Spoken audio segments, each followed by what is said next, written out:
Key Glock detached itself from Blac Youngsta for a reason. They was hanging around with each other for a while.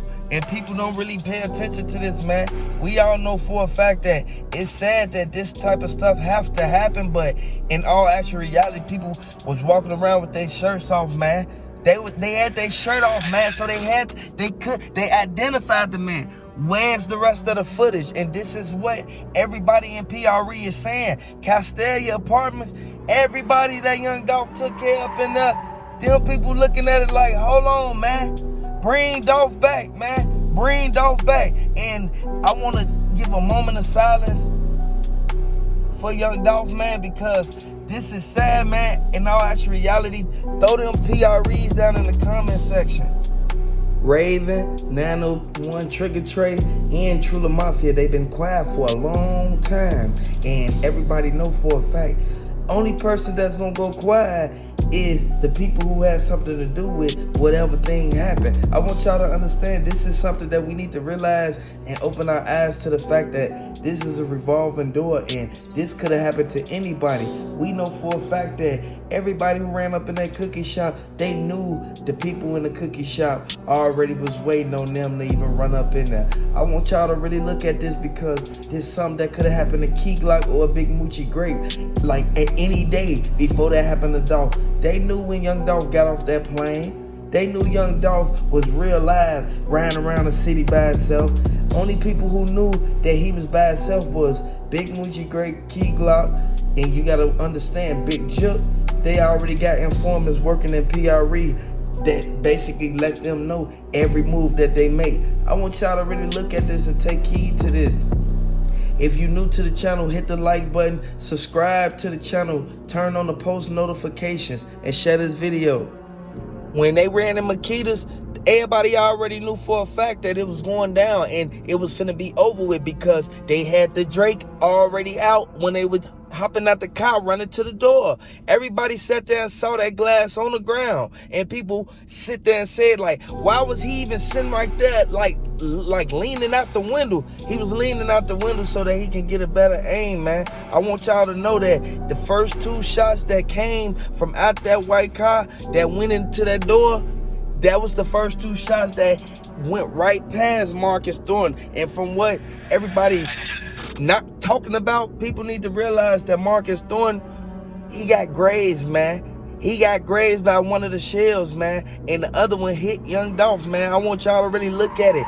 It was a lot of things moved in Makitas, moved around. They didn't want to tell people that they took stuff out to the back and put it in the car. I want y'all to understand they had to leave with some of that stuff in there because they said that it was a struggle when all this went down. Like, really? It was a struggle? I want y'all to really look at it, man. And we all know for a fact that if we in the streets and we real life going places, trusting people, like everybody is not trustworthy, man. At the end of the day, and I know a lot of people get lined up because they trust certain people. You have to really be cautious about the people you keep around in the company you keep. I want y'all to understand that is not a person telling y'all do this, do that. No, it's just awareness. And when Big Moochie Grape stopped the Feds raid, it was because Govan had just dropped the location of Blac Youngsta. Because now that Govan is free, he got the bond, they got the money, he told everything that he needed to do. He fully cooperated to the extent, to the fact that they gave him the earliest release possible. Not even Straight Drop got that. Because Govan had been able to work something out. They looked at the motives behind everything related to Govan and his artists and realized that that was the direct connection that they needed to pull this off, because now the RICO is activated, and since they trying to get justice for Young Dolph, a lot of people out there is supporting getting Young Dolph. If you're a Young Dolph fan, make sure you put the Dolph emojis in the comment section, because now that Govan has spoke and everybody's reacting to it, Blac Youngsta is making sure that nobody knows his next move. and Moneybagg Yo is out of the picture at this point because they know that Govan had access to the Bentley truck. That's the only way that he was able to catch a ride up there. He stayed in there knowing to the fact that 901 Trigger Trey was gonna pull off to the side of that. That's why when they told the two dudes to go to the Family Dollar, they had to wait in there until the Bentley truck drove by because they didn't want them to be seen on the footage having the two dudes walking off there and the Bentley truck, because they came out the back of the Bentley truck to walk around Pecan and come around to the back of the cookie shop right before young Dolph brother came in.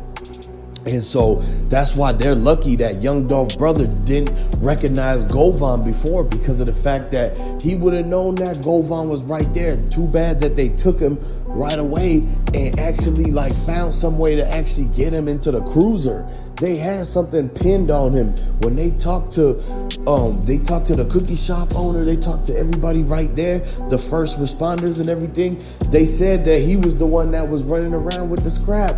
And so that's why he went and got locked up. Nobody ever seen him again.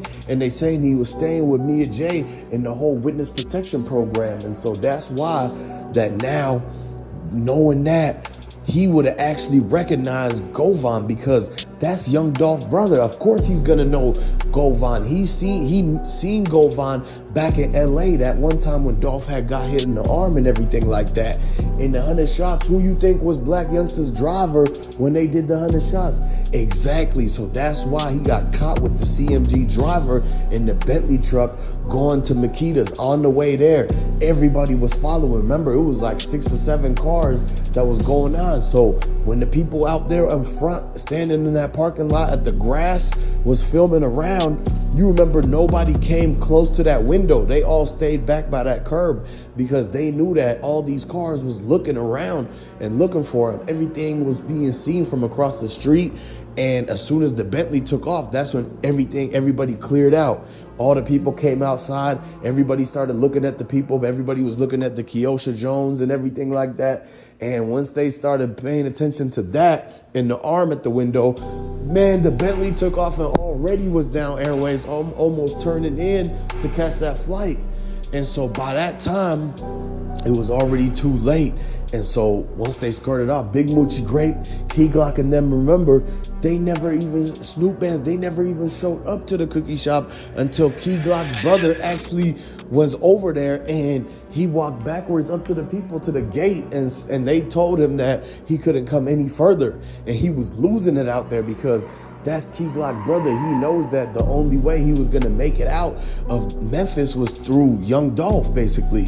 And so now Key Glock and them, they don't want to speak. They've been shying away from the interviews. Key Glock did his tribute song. He did the tribute at Makita's and everything like that, even though a lot of the fans and the Dolph supporters were unsure if the cookie shop was even allies with young Dolph. And so that's why they're like, wait, how did Key Glock get the access to go into the cookie shop to do the music video there, because they had to turn the lights on and get entrance into the back of it? Did they ever close the back of the cookie shop up?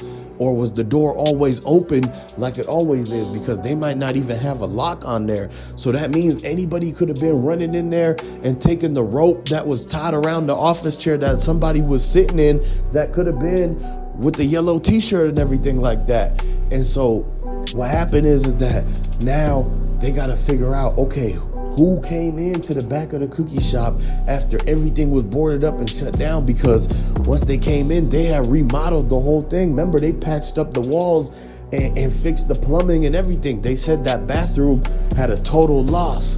And so because of that, they actually had to have people come into the back, and that whole place got cleaned up. That's why they said that somebody figured out that Maurice ran in with the mop and bucket with the yellow caution of wet floor sign. That way they was mopping up that whole entire lobby area where they say young Dolph was looking down at his phone or whatever like that. If he was looking down on how could he be looking down on his phone when he was calling Snoop Bands and Big Moochie Grape? You don't look down to call, you put the phone up to the ear and look up to call. And so that's why the Makita's Raven story changed so many times once people was figuring out that it didn't match up exactly to what all the footage is showing. Man, we sitting back and looking at the footage right now, and we seeing Young Dolph did not come with no other person. They try to say that he was with his brother at the gas station. That was not even the same day. That's why Marcus Thornton didn't even park in the same parking spot as Young Dolph. You would have seen his car in the picture with the two dudes running back to the Benz coupe. You would have seen that with his car in the parking lot. But the only other cars that was in the parking lot was Young Dolph car, Maurice Lincoln with the hot carburetor Motorhead, Young Dolph's minivan that's in the parking lot because he owns the businesses right there. He had the delivery van. Remember when they came back and flooded the gates with the whole updates about how Young Dolph's van was right there? That's because they was about to do the music video. He was putting all the props there. He only came to drop off the Corvette because he needed to park it there and go get the Lambo and the Ferrari. He was gonna bring 3, 4, 5, 6 cars to the cookie shop, and he was gonna go and drop one off and go get the other and bring it because you can only drive. One thing about it is if you know how to drive, you can only drive one car at a time. It don't matter how good your skills are.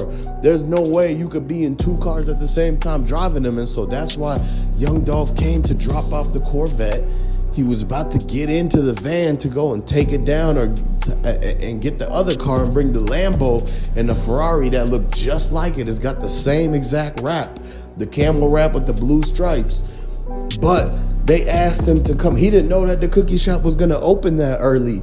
So they came in and asked him to try the new flavor. They said they was going to make the Dolph cookie named after him. And he was like, oh, he went in to try it. He was just being nice because if he really wanted to release his own cookie, he would have did it himself. He wouldn't have let them use his name like that. And so when he went in to try it, that's when everything went down. They said he went in there. They asked him to try, just like how last time you seen the footage of Makita's Raven running outside while Dolph was right there next to that white truck, and she was asking him to try the cookies, and then they looked at the sign. So that's really what was going on, is that when he went, they kept saying that he went there to get the cookies, he went there to do this, do that. They asked him to get the cookies. Because one thing about it is that anybody with a cookie shop business or any business at all, you have to make sales, which means you got to ask people to come and buy the stuff. They was advertising and asking to sell cookies to people. They said, hey, you want any cookies? Hey, you want us to make a Dolph cookie for you?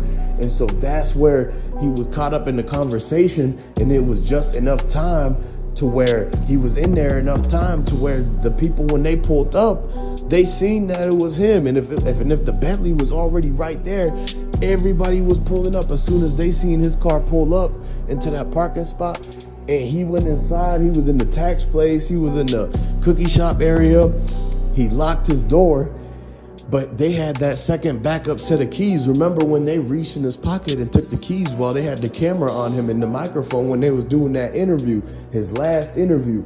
And so they knew that they had the backup keys so that they could pop the trunk of that Corvette and get that loot that was in the trunk. That was the chrome heart bag with millions of dollars in cashier's checks, because it was the end of the year and Dolph had that CPA where he's running millions through that, to where he had that tax place. That's the only reason why he had the permits to the whole Makita shop anyways, is because once he did the tax place and the tax season was over, he was gonna build the high rise anyway. So he was gonna do the before and after music video shoot where he's at the cookie shop with all the whips and the people. That's why he's trying to get Big Moochie Grape and them to come over. Because if he really wanted to call security, that's what his brother was for. That's why his brother got there so quick. The other people, he was wondering why it took Big Moochie Grape so long to get down to the cookie shop, because he was supposed to be bringing all the other cars, the purple Lambo that he gave to Big Moochie Grape. Big Moochie Grape was supposed to bring that to do the music video shoot, and Key Glock was supposed to bring all of his yellow cars. And so that's why they even got all of them cars, is they had to collect all of it because they was going to do the PRE dealership of exotic cars. That's why now you see with the whole entire Dolph pop-up museum that we've been telling y'all they should start, and they finally started it, that they got the entire car show out there, because Dolph really did have a collection. Like, you could go out and binge watch all the videos about Dolph's $12 million car collection that he left for his whole family, because that was a part of the whole generational wealth package that he was leaving behind, along with all the assets and the multiple homes and properties that Dolph owned. Dolph owned over 100 different hundreds of houses in Memphis. He owned half of Memphis, they were saying. And so that's what's going on. So now, as the updates keep coming out, you got to make sure to subscribe to the channel so I can catch y'all later. Okay.